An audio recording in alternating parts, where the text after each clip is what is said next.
Une journée mondiale de l'eau, c'est l'occasion de rappeler quelques chiffres édifiants. D'abord, environ 2,5 milliards de personnes sur Terre n'ont pas accès à l'eau courante. Près de 800 millions, aucun accès à l'eau potable. Environ 20 000 personnes meurent chaque jour à cause d'une eau insalubre. L'eau devrait être un droit fondamental universel. Sans eau, vous le savez, pas de vie possible, mais l'eau est de plus en plus rare. La démographie et la demande explosent. Avant d'en parler avec nos deux invités, un exemple de cette pénurie d'eau en Inde, où un chercheur indien pense avoir trouvé une solution très simple, traiter l'eau aux UV, les rayons ultraviolets, ce qui coûterait $2, dit-il, par an pour produire 10 litres d'eau par personne et par jour. One of the UN resolutions, the Millennium Goals, they want to reduce the number of people, the percentage of people without access to drinking water by half by the year 2015. But if you continue to provide drinking water using conventional methods, using centralized treated water piped to various locations, the cost becomes unaffordable. So one must think of ways to do it outside the box, as the saying goes. Almost everybody in India has an experience with biologically contaminated water.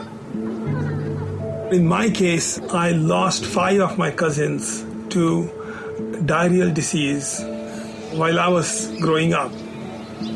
I was just a child. The fact that ultraviolet light kills pathogens or bacteria in water has been known since 1920s. I came up with the idea to disinfect water with UV light in a way that is affordable because nobody else was doing it. It's something that should have been done and could have been done by many, many people much, much earlier, but it just wasn't. ఈ water health రాకముందు మేము ఈ బావిలో నీళ్లు చెరువులో నీళ్లు తీసుకొని తాగేవాళ్ళము. అవి త్రాగినప్పుడు మాకు చాలా డిసీజ్ కలరా అవి ఇవన్నీ వచ్చాయి.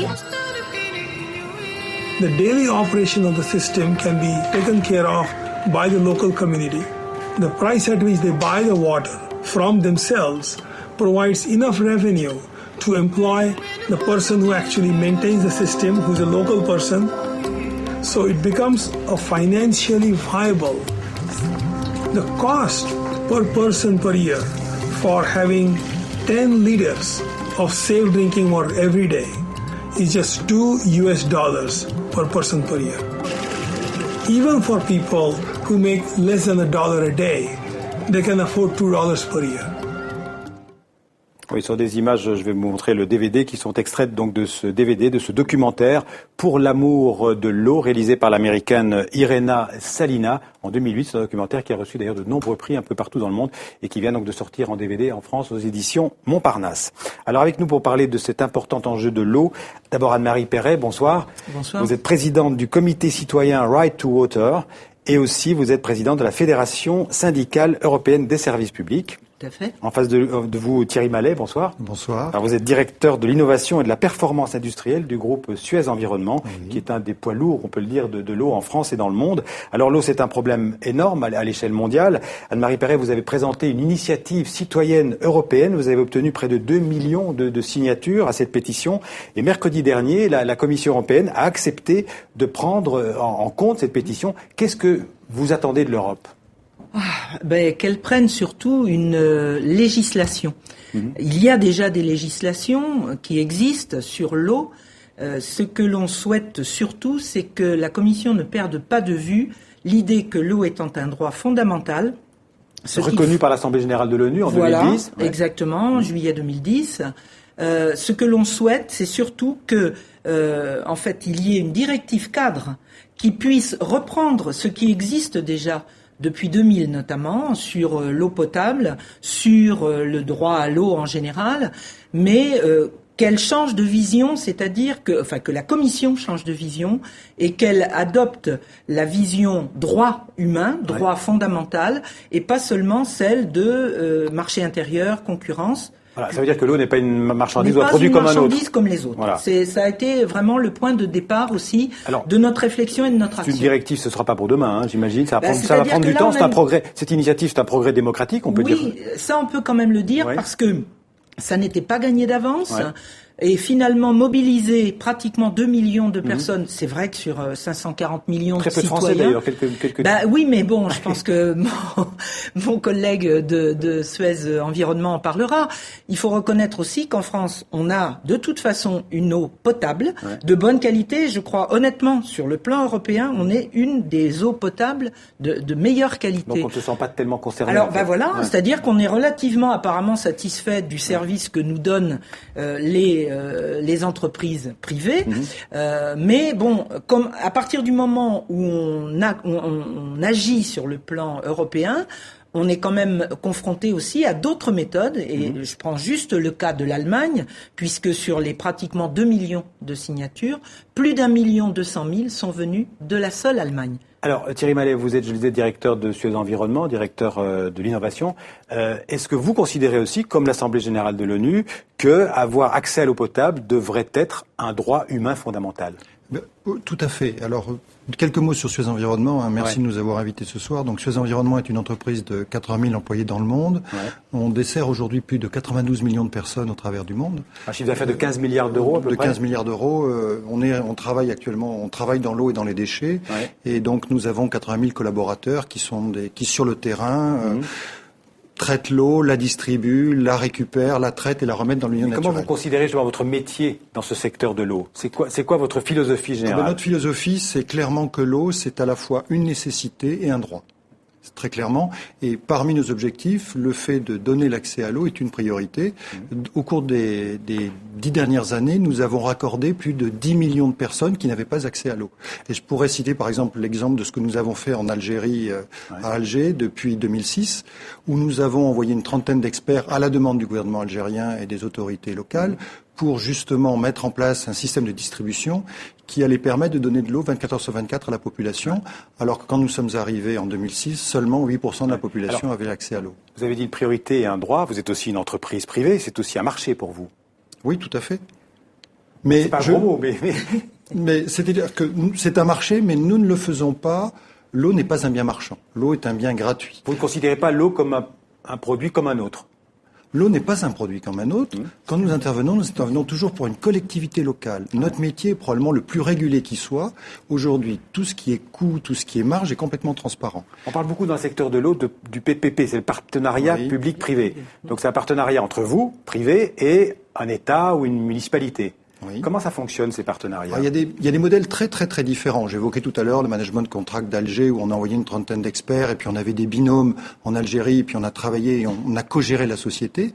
Un autre très très bel exemple, c'est l'exemple d'Adélaïde en Australie. C'est une alliance où on a monté une structure avec le client et on co-gère la structure totalement. Nous avons mis le numéro 1, ils ont mis le numéro 2, et nous avons mis le numéro 3 et on est ensemble et on partage à la fois les risques et les profits sur l'opération. Vous parlez de l'Australie, de l'Algérie, ces deux pays quand même, soit l'Australie est tout à fait développée, l'Algérie, on sait que c'est un pays riche, il y a du gaz et du pétrole, il y a beaucoup de trous noirs dans la distribution de l'eau, déjà dans l'accès à l'eau dans le monde, en particulier en Afrique. Et là vous n'êtes pas très présent. Alors en Afrique, on est très très présent aujourd'hui en Afrique du Nord. Oui, dans le Maghreb, oui. Dans la partie effectivement, comme on l'évoquait tout à l'heure, distribution avec la France aussi. Voilà. On est également très très présent en Afrique noire, en Afrique subsaharienne, historiquement en particulier au travers de Degremont qui a construit une grande partie des usines de traitement d'eau. Ne serait-ce qu'en 2013, on a 4 chantiers actuellement en cours en Afrique. On en a un en Angola, un autre en Éthiopie et un dernier en Tanzanie. Donc on a actuellement 3 grands chantiers en construction. Et donc c'est la première étape, parce que l'accès à l'eau, c'est en fait 3 choses. La première chose, c'est la ressource. Donc on a besoin de traiter l'eau pour que cette ressource soit disponible. Dans certains cas, ça peut aller même jusqu'au dessalement, parce que le dessalement, quand il n'y a pas d'eau, c'est la seule solution. Et il y a la réutilisation également, qui est un élément important, parce qu'en réutilisant l'eau qu'on a déjà utilisée... Vous avez parlé de ce qu'il y a en amont et puis en aval. Donc, alors, et au milieu, c'est la distribution. Je reviendrai sur la distribution. Bien que ce soit en aval, c'est important parce que cette eau, elle peut être réutilisée pour l'industrie et l'agriculture, et donc ça libère de l'eau pour la consommation humaine. Donc le reuse est un moyen de créer de nouvelles sources. Ensuite, il y a toute la distribution. Alors, je l'évoquais en Algérie, il y a un gros travail d'installation des tuyaux, de réduction des fuites, d'optimisation. Et puis le dernier point, c'est le problème du tarif, sur lequel j'aimerais bien passer un petit peu de temps, parce que le tarif est un point essentiel. Aujourd'hui, l'accès à l'eau, il faut l'accès à l'eau pour tous. J'ai envie de dire que là où l'accès à l'eau est possible, est-ce que justement cet accès à l'eau devient de plus en plus cher pour les gens qui l'utilisent ou pas ? Non, l'accès à l'eau n'est pas forcément plus cher. Notre combat, c'est de trouver en matière d'innovation des solutions. Et j'aime beaucoup la solution qui était présentée tout à l'heure avec les UV, des solutions frugales qui sont adaptées au pays. Et il faut aller progressivement en traitant les premières priorités. Il faut traiter les centres-villes, ce qui est généralement le plus facile parce que c'est le plus dense. Après, il faut des solutions adaptées pour les bidonvilles et le milieu rural, qui sont probablement des zones plus compliquées. On va donner une seconde la parole à Anne-Marie Perret. Vous qui participez, je veux dire, d'un lobby européen, citoyen pour cette eau, cet accès à l'eau potable, comment vous jugez, par exemple, l'action de groupes comme Suez, pas seulement en France, dans le monde entier? Non, bien sûr. Est-ce que si en face de vous avez quelqu'un de Suez, est-ce que pour vous c'est la privatisation de l'eau? Est-ce que ça se résume de cette manière-là? Est-ce que c'est trop caricatural? Oui, je pense, malgré tout. C'est-à-dire que notre combat, c'est faire en sorte, puisqu'il y a cette possibilité pour les autorités locales, et c'est ce que nous a dit d'ailleurs, ce que nous a rappelé la Commission, c'est-à-dire que de toute façon, en Europe, il n'y a justement pas d'obligation donnée par l'Union européenne d'obliger une autorité quelle Au contraire, qu'elle soit. prenons l'exemple de Paris, c'était privatisé, c'est revenu dans le giron des services publics. Parce qu'il y a aussi, à ce moment-là, il y a une dimension politique. Oui. Bon, à partir du moment où je suis représentante non seulement du Comité des citoyens, mais également de la Fédération syndicale européenne des services publics. Donc vous défendez plutôt la régie service publique. public, voilà. Mais on sait bien, et on revient quand même aussi juste sur le terrain français, mais j'aimerais bien aller un petit peu plus loin sur le terrain mondial, mais dire que de toute façon, l'expertise qui est celle des opérateurs privés, honnêtement, je vois pas très bien comment on peut s'en passer. Sauf à dire à ce moment-là, oui, ok, il y a transfert, ce qui s'est d'ailleurs passé aussi sur le plan franco-français. Donc dire c'est mieux géré quand c'est géré par le public, c'est un raccourci. Non, c'est pas ça, vrai. Je pense que ça fait partie un petit peu, j'allais dire aussi, des lieux communs, des choses qui seraient un peu sur la propagande. Non, mais par contre, ce sur quoi nous sommes vraiment évidemment très regardants, c'est le contrôle justement exercé par les autorités publiques et cette transparence à laquelle on faisait référence tout de suite. Et par contre, ce que je veux dire aussi, c'est que au-delà de l'initiative citoyenne européenne, on a mis aussi l'accent justement sur la nécessité d'obtenir ce droit à l'accès à l'eau au niveau mondial, puisque nous avons la chance, d'une certaine façon, bien sûr aussi, d'être relayés par l'international des services publics, et que là aussi on mène le combat pour que tout le monde ait un accès à l'eau avec des tarifs abordable. Voilà, les notions de péréquation. D'accord. Un dernier mot, il y a des pays où ça n'a pas fonctionné. Par exemple, en Bolivie, en Argentine, les entreprises comme la vôtre ont dû abandonner leur projet là-bas. Ce qui veut dire que quand les gens ne sont pas solvables, pour vous, ça devient c'est plus intéressant. Ou bien dans ces deux cas, c'est pas forcément des problèmes de solvabilité, puisque c'est plutôt des problèmes de choix politiques qui ont été faits par les gouvernants par rapport à un modèle de gestion. Je pense que dans les deux cas, nous avions apporté beaucoup au pays en matière de qualité de service d'eau. Le choix n'a pas été fait de poursuivre le contrat, on le regrette.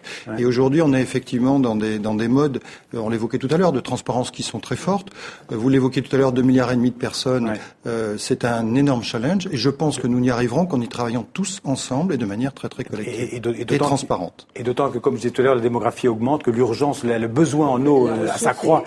On n'a pas parlé du stress hydrique, mais il y a beaucoup de régions où il n'y a pas d'eau, et c'est souvent des régions très peuplées. On en reparlera, c'est sûr, dans une autre émission. On vous réinvitera. En tout cas, merci à tous les deux d'avoir été là ce soir. Merci beaucoup.